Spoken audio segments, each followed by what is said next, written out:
var daha.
Serkan burada mıdır?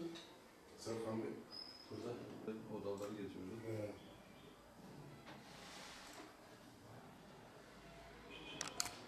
Mali Genel Kurulumuzun gerçekleşmesiyle beraber çiftçilerimizin tüm sıkıntı ve sorunlarını da dinlemekteyiz.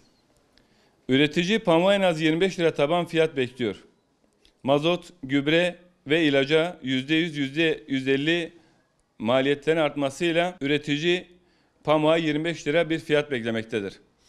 Mısıra verilen düşük fiyat endişelendirmektedir. Pamuğa düşük fiyat verilirse seneye kimse ekmez.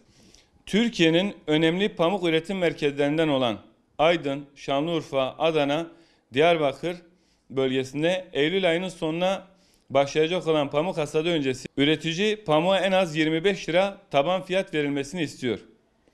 30 lira olan beklentinin 25 liraya çekilmiş olması mısıra verilen düşük taban fiyatın yarattığı havadan kaynaklanmaktadır. Mazot ve gübre fiyatları aynı değil.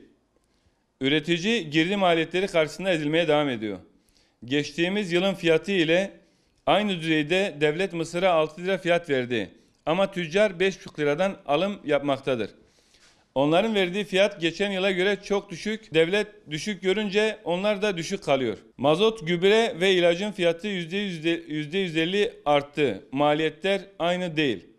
Pamuk üreticimizin bu noktada mağdur edilmemesi gerekiyor. Gelecek yılda üretim yapsın.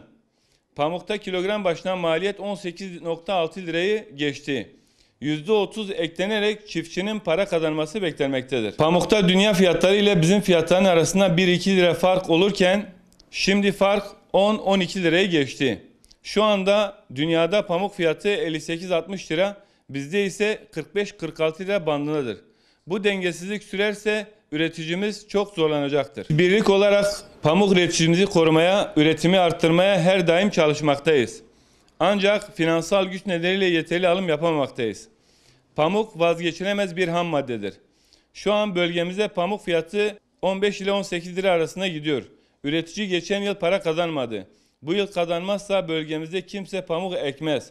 Oysa pamuk tekstil sanayi, kozmetik sanayi ve gıda sanayi için vazgeçilmez bir üründür.